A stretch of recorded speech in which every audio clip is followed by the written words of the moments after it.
Chapter 6. Terra Prime, Seat of the Empire. Terra Prime schools are deep in the city, and scenic space is at a premium. To compensate, the whole classroom is a holographic chamber. Today, the schoolroom looks like a park, and Ms. Holly walks freely around the children. Today we will be talking a little about the history of the great empire, she said, smiling. She waited patiently for the children to settle down. Thousands of years ago, there was the Great Galactic War. The Adlet, humans, Baru, and even the Satro fought against the Warren. All sides were devastated, and the death toll was great. It came to a time that survival was the only goal. Hence, the Adlet, humans, and their new creation, the Terrans, us, decided to leave their mother planets for a haven far from the war. Here is a map of the Milky Way. A star field appeared above the students. Most stars are swirled around evenly, but some are clustered above and below the galactic plane. These are called globular clusters. It was decided that the best way to defend themselves from the Warren was to migrate to this globular cluster here. It took over a century before the migration was fully achieved. By then, the Terrans outnumbered the humans and Adlet. Not long after, independent kingdoms formed.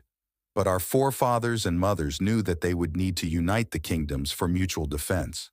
The great empire was created by the kingdoms for the kingdoms, not to replace, but to help protect all. The governing body consists of statesmen and ambassadors who have been selected or elected from each of the kingdoms. The statesmen represent the people, and the ambassadors represent the kingdoms. Together, they negotiate treaties, settle disputes, and create laws. The Chancellor would lead the Union. The Adlet Federation was the 9th and last kingdom to join. There are 3 others who currently petition for representation. They are from the outlying stars. Jeremy's shuttle had just arrived from Frontier, but he did not have a moment's rest. Others were waiting to greet him at the gate. The press was also there, not used to a human, or even an important one at that, leaving the human reservations. He stepped off to see a familiar face. Travis, General Travis Parker. Finally glad to meet you in person. The general shook his hand. Likewise, I've been reading your books, which brings me to why I called you here. Let's get through the press and to the transport. I'll explain on the way to Parliament. The security guards pushed the press and crowd away to give them a path to walk out. At times, they had to push themselves. Jeremy ignored the questions as he was in thought over the reason he was brought so far from home to Terra Prime, the home planet of the Empire. They sat in the transport, which quickly left. The general handed Jeremy a folder. You need to study this as quickly as you can. Parliament is already in session, and you're scheduled to speak. What? Jeremy seemed surprised. About what? About the possibility that Meeran will invade Terra Prime. You're the military analyst. Read this and tell us what you think. They flew over a large group of protesters holding signs that said, Occupy Parliament, and Jacob was right. Then the transport landed in front of the Parliament building. Jeremy fumbled through the pages as the transport reached its destination. He was still going through it even as they walked through security and into the main Parliament chamber. They quietly found their seats. The ambassador for Meeran was already speaking. Not to mention the cloning chambers found. At last count, there were 20, each with 1,000. With the Ark ships, they could have taken them anywhere. General Parker whispered to Jeremy. At last count, there were 25, including one with mature warriors. They were untrained and easy to put down. Looks like they were preparing for an invasion of their own, Jeremy whispered back. I guess we can give King Terrence Lanner credit for that, or Jacob for starting it all. He's human. What? Jacob?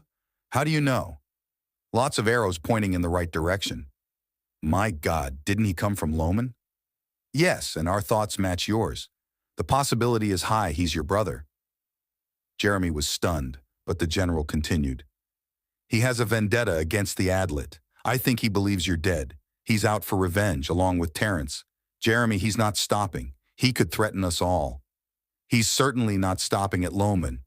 Who's this? he said, pointing at a picture. That beauty is Bianca. Where she goes, trouble follows. We believe she's behind the recent instability at the trade union. She's been spotted on whim. She also has reservations to land on Frontier. You know, there is some speculation that they may be lovers. That's interesting. At least he grew up in a loving home. He didn't. His stepmom was very abusive. She died when they were still kids. The father did what he could for them. They all have military college degrees. With their leadership skills, Jacob and Terrence gained their own kingdoms. Yes, I am familiar with that. Jeremy flipped a few pages and pointed something out. The moon? What? Whim's moon. It was an old mining post. A fire made it impractical to continue. The Meeran military still holds many older-style ships. They can be refueled on the unrefined fuel. I knew you'd find something. The general looked up. Looks like the Adlet ambassador is up. I wonder what this son of a bitch has to say. The chancellor stood. The floor recognizes the Adlet ambassador Vaughn. The ambassador stood and walked to the podium at the center of the room. Thank you for allowing me the chance to address these accusations. After hearing all that, I almost felt like damning my own people. But you must look upon this from another facet. All kingdoms of the empire have a defensive force. For the past few decades, there has been a state of tension between the Adlet and the Terrans on Loman, and even on Meeran. Some individuals even take it upon themselves to act without authority in violent ways. The decision was made to create a peacekeeping force. The Horde has been our traditional army of the past, but we hope to train them as peacekeepers. That asshole is knee-deep in bullshit, whispered the general. Has the thought ever occurred to you that if you cursed less, then people would take you more seriously? Fuck no. Anyways, the Meeran can't use the moon unless they can put out the fire. It doesn't even need air. They'd have to use some sort of antimatter bomb to disrupt the chain reaction. You're shitting me.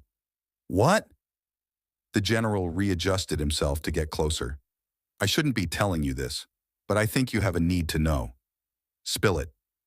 There was a device stolen from Cleo a week ago. It's called the AMCU. It will make the antimatter needed to make a small bomb. Bianca, all the arrows are pointing in her direction. I think after this, you need to go back to Frontier and find out what she's after. Whatever it is, I know it's not rest and relaxation. Unless it's all a game to her. Looks like the Whim ambassador is up. You're up next. Watch him play all the sides to get what he can. The Whim ambassador took his turn at the podium. Fellow citizens of the Empire, I will keep this brief. The Empire was formed for the common security of all the kingdoms. I make one last appeal. Send help, or we have no choice but to turn to Meeran for our security needs. May I remind the Chancellor that we opened our world to the Adlet on his urging. Chancellor, don't let this die in committee. You're up next, sweetie. Knock him out. The Chancellor again rose. The floor recognizes military advisor Jeremy Forrest. He stood at the podium and straightened his papers. Times are indeed changing. Imagine a human addressing the parliament. The empire is changing, and if we don't react, then others will. And that is just what the Meeran and Loman are doing. The empire failed to stay true to its charter, and now a rival threatens to take its place. Each move that the Meeran military has taken has been straight toward us. The Adlet's first safe haven would have been Cleo, home of the trade union. When the Adlet were denied there, they were offered Whim. This was planned, as you can see by this stellar map. If a base was created in the Whim system, then that would put them in striking distance of Terra Prime. The moon can be used as a refueling port. I think this visual makes it quite obvious. Jacob plans to invade. It is highly recommended that both Imperial and Frontier forces be consolidated in these areas to defend the planet. This is outrageous, cried out the Meeran ambassador. We go where the Adlet are, nothing more. We do not seek civil war. The trade union ambassador also spoke his mind. I don't see any motivation in Meeran going any further. Besides, pulling Imperial forces from patrol will leave us vulnerable to pirates, not to mention rumors of movement in the Warren territories. I vote for a negotiated non-aggression pact. For the stability of the empire, we must have peace. Who seconds me? The Adlet ambassador moved to stand, but the chancellor motioned for him to be calm. I, said the Meeran ambassador. I third, said the Acedia ambassador. The Meeran ambassador turned to the chancellor. By the rules of our parliament, this vote must be brought to the floor. I will bring the vote, he stood, but not until after I have my say. I have witnessed the destruction of the Badlands myself. I have seen the bodies. The Adlet never stood a chance. Voting for peace is a vote for genocide. I'll make this easy. I have created an executive order to provide aid to WIM and help place the Adlet in underpopulated areas. Underpopulated? Protested the WIM ambassador. We want them removed. Even our people are starting to riot. Time is of the essence. Vote for peace if you must. But if the empire is unable to help, then we'll be forced to call on those who can. The chancellor continued, Gentlemen, the empire was created to restore civility to all our people. As I was saying, there are many underutilized areas on WIM to settle the Adlet. This is the word from our king. You have 6 hours. The WIM ambassador stormed out. Jeremy had already taken his seat during the debates. He whispered to the general, If they vote for peace, it will give time to the Meerans to prepare their forces. It will give us time as well. Later, the General Jeremy and the Chancellor met together to discuss today's events. The Adlet have been instigating this for years, said Jeremy. There is no excuse for genocide, and I refuse to just stand aside and let it happen. Our bureaucracy has turned the empire impotent, responded the Chancellor. It gets worse. I just got word from Frontier. The early warning system picked up some movement. Right now, we think it's just a scout. The Warren are like sharks. They can smell blood. If we don't start moving our forces into position, we could end up overrun. If we do, those sons of bitches will pick up that the empire has become unstable. I think we're screwed all the way around, said Jeremy. I also think it's time to lift the restrictions on the humans. You're going to need us. And have them cause another uprising? Snapped the Chancellor. The general chimed in. Let's not bullshit. The humans were right. What has happened is in the past. What the hell are we going to do now? The secretary came in. Sir, they voted to sign a treaty and are announcing it on the front steps to the press. Do I have no say? The Chancellor got up and ran out to the front steps, security in tow. There he found a crowd of reporters listening to a speech from the trade union ambassador. The weather was damp, and they all had umbrellas. We regard this agreement that we signed moments ago as a symbol of the hopes of our people never to go to war with one another. I hope this means peace for our era. Chancellor, Chancellor, cried out the reporters looking for a response. He walked up and said, I fear we just traded peace for the lives of all Adlet. History will not judge us lightly unless we rewrite it to cover our own shame. No matter how many times you may wash, the stains will remain. The general took Jeremy aside while the Chancellor talked to the press. Looks like we'll have to work around these assholes if we are to save ourselves. Start training humans, reasserted Jeremy. Look, everything is spoken for. If Parliament wants to lock everything up, then we need to look outside the box. If we start training humans, we can say it's for a simple defensive force or the merchant navy. What choice do we have? Make a deal with the pirates. I trust humans far more than pirates, said the general. Let's not put all our eggs in one basket.